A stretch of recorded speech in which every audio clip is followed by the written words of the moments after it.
अस्सलाम वालेकुम viewers, welcome to my channel cooking with Kanwal. उम्मीद है आप सब खैरियत से होंगे।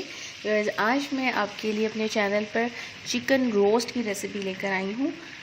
ये चिकन रोस्ट जो है एग्जैक्टली इसका टेस्ट वैसा होता है जैसे आप शादियों पे देगी रोस्ट खाते हैं। एग्जैक्ट वैसा इसका टेस्ट होता है। बहुत आसान है इसको बनाना, बिल्कुल भी मुश्किल नहीं है। और व्यूअर्स, यहाँ पर मैंने 2 लेग्स लिए हैं, थाइस तक कट किए हुए हैं। और इसमें मैं 4 कट्स जो हैं वो एक तरफ लगा रही हूँ लेग के, जिस तरफ ज़्यादा गोश्त होता है, और दूसरी तरफ मैं 2 कट लगाऊंगी। इसी तरह मैं दूसरे लेग पे भी कट लगा लूँगी।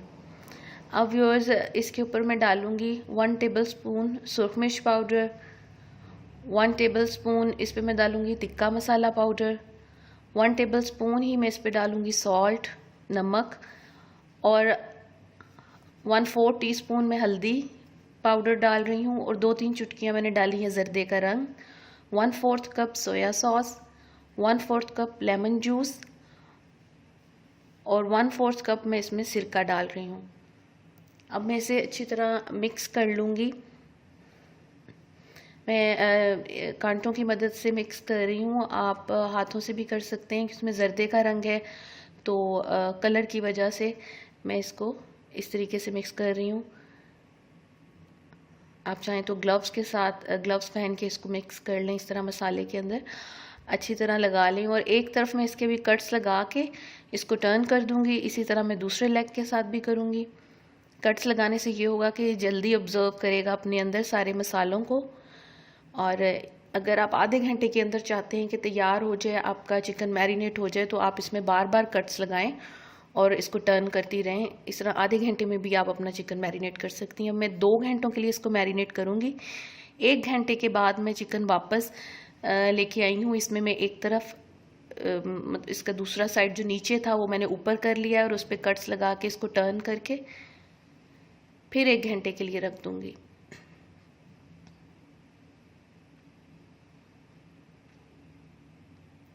ये तकरीबन 2 घंटे मैरिनेट हो चुका है। 1 घंटा मैंने एक तरफ कट लगा के इसको रखा, फिर 1 घंटे के बाद मैंने दूसरी तरफ कट लगा के इसे फिर से 1 घंटे के लिए मैरिनेट किया। इस तरह 2 घंटे मैंने इसको मैरिनेट किया है। अब इसको मैंने फ्राई करना है। फ्राई करने से पहले हम स्टीम के लिए पानी रख लेते हैं, क्योंकि मैंने फ्राई करने के बाद इसे स्टीम करना है।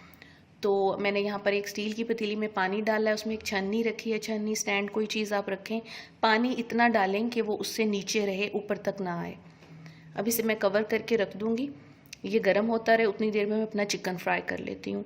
यहाँ पर मैंने ऑयल को गर्म कर लिया है, और अब मैं इसमें दोनों लेग्स फ्राई होने के लिए डाल दूँगी। और व्यूअर्स, अगर आपको मेरी रेसिपी पसंद आई हो तो लाइक करें, और अगर आप मेरे चैनल पर नए हैं तो इसे सब्सक्राइब करना ना भूलिएगा।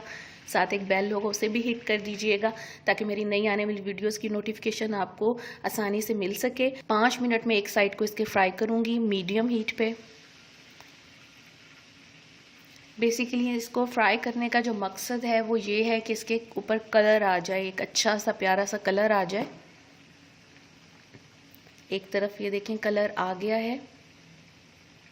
5 मिनट के बाद मैंने इसको दूसरी साइड पे टर्न कर दिया है। अब दूसरी तरफ भी 5 मिनट फ्राई करूँगी। हमने ऑयल में से पकाना नहीं है, पकाना हमने इसको स्टीम में है। ऑयल में सिर्फ हमने इस पर कलर लाना था।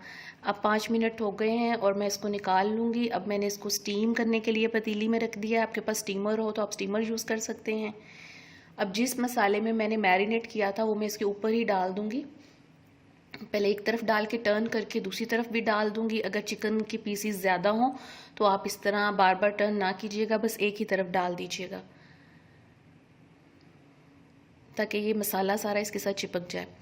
अब इसको मैं लो फ्लेम पे 10 मिनट के लिए स्टीम करूँगी। अगर फुल चिकन हो आपका तो भी आप उसको 10 मिनट के लिए ही लो फ्लेम पे रखिएगा। इतने ही टाइम में फुल चिकन भी स्टीम हो जाएगा, जितने टाइम में ये सिर्फ 2 लेग के पीस स्टीम हो रहे हैं। स्टीम हो चुके हैं, वैसे डिश आउट कर चुकी हूँ। आप ये देखें बहुत मज़े का लग रहा है और बहुत अच्छा बना है। जैसे देखने में मज़े का लग रहा है, खाने में भी इसका टेस्ट ऐसे ही है जैसे आप शादी पे रोस्ट के पीस खाते हैं, देगी रोस्ट के, एग्जैक्ट वैसा टेस्ट होता है, बहुत मज़े का। और स्टीम देने से अंदर तक सॉफ्ट हो गया है। इसके साथ मैंने ये पकोड़े बना कर रखे हैं ऐसे चिप्स की शेप में काट के, और आलूओं को मैंने हाफ़ बॉयल किया और फिर बेसन बना के पकोड़ों वाला उसमें डिप करके मैंने इस तरह फ्राई करके साथ रख लिया है। ये इस तरह भी आप बना सकते हैं, अफ्तारी में बनाएं, चाहे सहरी में आप पराठों के साथ, रोटी के साथ खाने के लिए इस तरह रोस्ट बनाएं, जैसे आपको पसंद हो। और भी इसके साथ इजाज़त दें, अल्लाह हाफिज़। अपनी दुआओं में याद रखिएगा, अपना बहुत सा ख्याल रखिएगा। फिर लेके आऊँगी एक और मज़ेदार सी रेसिपी आपके लिए इंशाल्लाह।